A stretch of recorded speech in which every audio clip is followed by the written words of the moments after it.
जय Hind media channel को subscribe करें, खबरों को लाइक और शेयर करें। राखी बंधवाकर बहन बनाया, फिर उसी से शादी रचाई और बाद में उतार दिया मौत के घाट। सोनीपत की मोनिका को उसके ही प्रेमी ने मौत के घाट उतार दिया था। मोनिका के घर वालों को लगता था उनकी बेटी कनाडा में है, लेकिन सच्चाई इसके अलग थी। मोनिका अपने प्रेमी के साथ रह रही थी।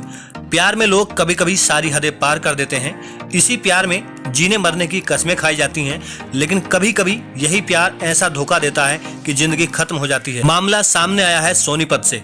मोनिका नाम की लड़की को उसके ही प्रेमी ने मौत के घाट उतार दिया। क्या है पूरा मामला? सोनीपत की मोनिका को उसके ही प्रेमी ने मौत के घाट उतार दिया था। मोनिका के घर वालों को लगता था उनकी बेटी कनाडा में है, लेकिन सच्चाई इससे अलग थी। मोनिका के मौसेरे भाई ने बताया कि अप्रैल में मोनिका से वीडियो कॉल पर बात की तो उसे पंखा चलता दिखाई दिया। उस समय कनाडा में कड़ाके की ठंड थी। जब उसने मोनिका से पंखे के बारे में पूछा तो मोनिका ने फोन काट दिया, उसका नंबर भी ब्लैक लिस्ट में डाल दिया। इसके बाद भी घर वाले मोनिका के कनाडा में होने की बात मानकर उससे बात करते रहे।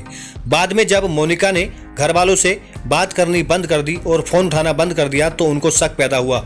घर वालों ने गृह मंत्री से अपील की। जब उन्होंने मोनिका की तलाश शुरू की तो उन्हें करीब 5 महीने बाद पता चला कि मोनिका को गुमड़गांव के सुनील अपने साथ रखा हुआ है। इसके बाद मोनिका की मौसी ने सुनील के खिलाफ थाना गन्नौर में अपहरण का केस दर्ज करवा दिया था, लेकिन पुलिस की कार्रवाई से असंतुष्ट मोनिका के घर वालों ने गृह मंत्री अनिल विज के समक्ष कार्रवाई की गुहार लगाई तो मामले की जांच रोहतक आईजी को सौंप दी गई। रोहतक आईजी ने यह मामला भिवानी CIA 2 को ट्रांसफर कर दिया था। मोनिका गुमड़गांव में अपनी मौसी के घर रहती थी। सुनील उसकी मौसी के घर दूध लेने आता था। तब उसकी मुलाकात मोनिका से हुई थी। शुरुआत में उसने मोनिका को अपनी बहन माना और रक्षाबंधन पर मोनिका से राखी भी बंधवाई थी, लेकिन बाद में दोनों की नजदीकियां बढ़ने लगी। दोनों ने भाई बहन के पवित्र रिश्ते को भुलाकर शादी कर ली। मोनिका 5 जनवरी 2022 को कनाडा बिजनेस मैनेजमेंट का कोर्स करने के लिए गई थी, लेकिन सुनील ने 22 जनवरी को ही कनाडा से उसे वापस बुला लिया। इसके बाद उसने 29 जनवरी 2022 को गाजियाबाद के आर्य समाज मंदिर में शादी कर ली थी। शादी के बाद 30 जनवरी को मोनिका फिर से कनाडा चली गई, लेकिन सुनील ने उसे फिर भारत वापस बुला लिया और कनाडा वापस नहीं जाने दिया। मोनिका के कनाडा आने जाने का सारा खर्च सुनील ने उठाया था। वहीं सुनील पहले से ही शादीशुदा था, उसके 2 बच्चे भी थे। शादी के कुछ दिनों बाद सुनील और मोनिका के बीच अनबन रहने लगी और झगड़ा होने लगा। जून में ही जब सुनील मोनिका को अपने साथ कार में बैठाकर गड़ी झांझरा स्थित फार्म हाउस की तरफ ले जा रहा था, रास्ते में किसी बात को लेकर दोनों में झगड़ा हो गया। इस पर सुनील ने तैश में आकर मोनिका को कार में ही अवैध पिस्तौल से गोली मार दी और हत्या कर दी। उसने मोनिका के शव को कार से निकालकर गड्ढे में दबा दिया।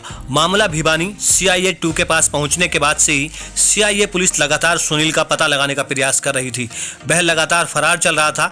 आखिरकार CIA पुलिस ने 2 अप्रैल को सुनील उर्फ सिल्ला को मुजफ्फरनगर से गिरफ्तार कर लिया। गिरफ्तारी के बाद पूछताछ में सुनील ने मोनिका की हत्या की बात कबूल की थी। सुनील पर गन्नौर थाने में पहले से ही 7 आपराधिक मुकदमे दर्ज है। भिवानी CIA 2 प्रभारी रविंद्र कुमार ने बताया, पुलिस ने आरोपी सुनील उर्फ सल्ला को अदालत में पेश कर 10 दिन की रिमांड पर लिया है। रिमांड की अवधि के दौरान पुलिस वारदात में प्रयुक्त अवैध हथियार और कार को भी बरामद करने का प्रयास करेगी। उन्होंने बताया, पुलिस ने पोस्टमार्टम के दौरान मोनिका की खोपड़ी में गोली का निशान भी मिला है। पुलिस ने गड्ढे से बरामद हुए युवती के अवशेषों का DNA का सैंपल भी जांच के लिए भिजवा दिया है। इस तरह पुलिस ने इस हत्याकांड का खुलासा किया। ये थी आज की क्राइम स्टोरी। बने रहिए जय हिंद मीडिया के साथ। खबरों को लाइक और शेयर करें।